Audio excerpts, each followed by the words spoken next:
Okay. Attendance 16, 17, 18, 19, and 20. There you go, Bob. So I'm Rahn Fleming. This is Chaz Maclay. I've known Chaz since he was an awkward, wide-eyed, tentative, bashful ninth grader. We came in here one day having a bad day, having a bad week, having a bad first part of his freshman year, and asked if I could show him around. And the rest, very genuinely, is history.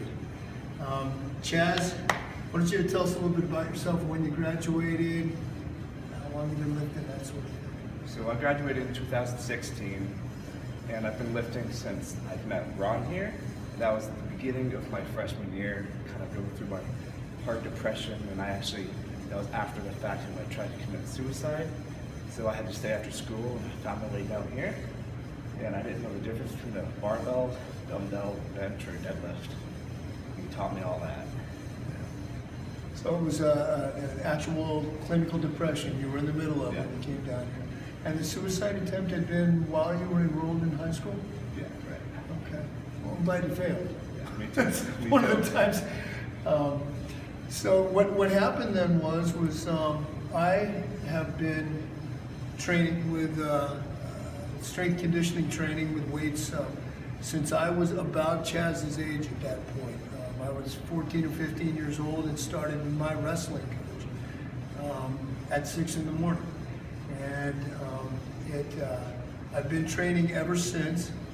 And part of what I'm really, really grateful I get to do here at school is that I get to share what was given to me so many years ago. I get to pass that on to others who are kind of in the same spot in life that I was. Our situations are different coming in, but what we get out of being here is each our own version of exactly right on that day, you know? Can you describe for me some of what is it, what does lifting give you? What has it given you? What have you achieved? Who have you become? Those kinds of things. Since I've started lifting, it actually gave me purpose. So before coming here, I didn't feel like I had purpose. But the purpose that I found in here, exactly what you said, it helped you and helping others through lifting. And that is exactly what I'm doing in my life. Going to school, becoming a strength and conditioning coach, help others not only physically but mentally and emotionally get stronger. Right. I like when you said it gives you purpose. One of the sort of triads, I love alliteration, I love to write too. And one of the triads I think about is that here in the fitness center we have place. You know, they would walk in here, it's familiar, the faces are familiar, the music's familiar. Once we allow ourselves to be taught, that's another lesson we learn here. Asking for help is absolutely vital to getting to where you want to be. So we have place and we have purpose in that. And here's how I think of it. I can have a whole entire day that's going horribly. And when I come into this room, life makes sense again. You know, out there I've got you know, maybe when I was getting divorced, for example, I had lawyers in my ear, I had guardian ad litem, I had a judge, I had a court-appointed social psychologist, I had all these people who were telling me what I had to do, and I did all of it because I really, really wanted the thing to go smoothly. But when I came in here, it was me and it was the weight. And I knew that if I worked this hard for this long, with this intensity, I would get this result. Life makes sense, you know? And at a time, maybe as a depressed 14-year-old, or as a getting divorced 40-some-odd-year-old, I had very little sense of control in my life. But when I came in here, it wasn't so much about the control as the satisfaction of knowing that I could commit the effort and get the outcome. And so, place and purpose and path. You know, it became path for you, wanting to formalize it so you can pass it on. I know that this is just from some reading I did to prepare for our conversation.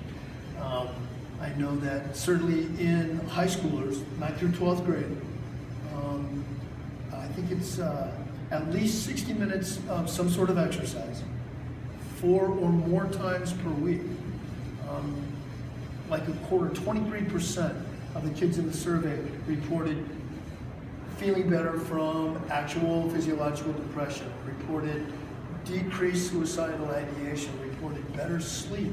And that's another thing, and not just sleep, but a sense of belonging. We have community. Tell me a little bit about the various communities that you've discovered. You know, as you've lived it, I know you've gone from place to place. It took you to college. It's brought you home. What are the different, like, we don't feel isolated anymore. You know what I mean? Yeah. How does that work for you? For me, it's like when I first came in here, I didn't talk to anyone besides Dooney, but then it was only a few words for the first couple of weeks. Yeah, I remember it well. Yeah. But now, like when I walk in here at CVU Gym to come and visit, as I'm 3 years out of high school, I know the faces, I know the kids, even some of the kids that are in high school right now, I know them. They look up to me, and I love teaching them. Yeah. Because they find that passion. I love being able to having people be able to approach me, I can approach them. And even now, I still deal with my anxiety and depression, but it is better, and it is getting better through the exercise. And you've belonged to a number of different gyms along the way. You've Yeah. trained with different, and so was it like a segue or a door opener Yeah, to belong to new definitely communities when was. you're in new Yeah, places? from being out of school to going to my own commercial gym, going out to the gyms, and then even like when I was at my competition in Vegas where I got the world record, I won. Okay, wait. You just said world record. Let's backpedal a minute. So when you came here, early 9th grade, complete novice, no idea one thing from the other, and then in the next 6 years, you found the magic in here for yourself sufficient that you're now, what's the world record that you hold? Tell me. The world record that I hold is for the age of 19. I have the world record for the deadlift at 646 pounds. 646 pounds.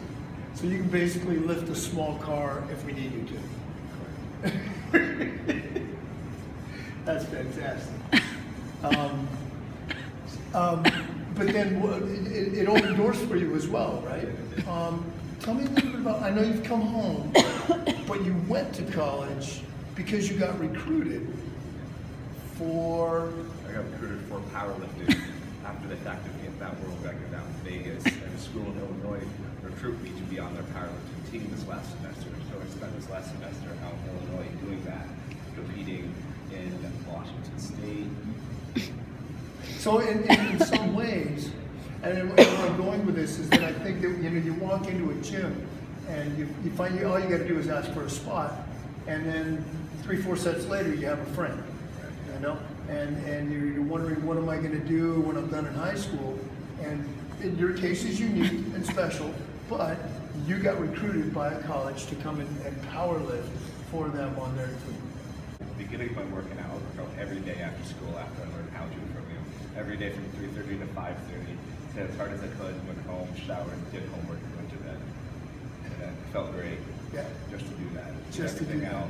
And you did your homework. I did my homework. Okay, that was important. Partly because it clears our mind. Yeah. You know, it's like shaking the Etch-a-Sketch in the old days, right? Hitting delete, making everything clear. Now we can work again. Thank you, Chaz, for taking some time out of your day and coming in. As you go to college, I know you're still going to be, you know, coping with a lot of the things you've coped with so far. Is that depression that you mentioned before completely gone, or? No, I still deal with that same depression and anxiety today. It's just the continued workout and exercise that keeps me going, and my mental stability there when it starts to go down, and anxiety and depression. Like, it's always going to be there, but you can always help it. So having dealt with this for a while, you can kind of feel when it's coming. And I feel when it's coming. Nip it in the bud a little bit, come in, get a workout, release some endorphins. Yeah. And, you know, and we do everything else we need to do too. I know I'm still, if I had a bad knee, I go to the knee doctor. If my heart hurts, I go to a heart doctor. If my brain is confuddled, then I go get some therapy, which is, I think it's an application of the lesson we learned in this room about the importance of asking for and accepting help. Definitely. So thank you for hanging out with us for this last 10 minutes or so. I know for a fact that if there's more information you want about exercise and particularly adolescent health, there will be some links at the bottom of this video, and we invite you to click on those. If you want to come in person, I'll be here Monday, Wednesday, and Friday morning, 6 to 7:30 at the CVU Fitness Center, and every day after school from 3:30 to 5:30. Look forward to meeting you. We going? Yeah, we're going. Okay, this is the most important aspect of the whole darn thing. Connecting with one another, sharing in the strength, sharing in the struggle, sharing in the victory. Thanks, bud.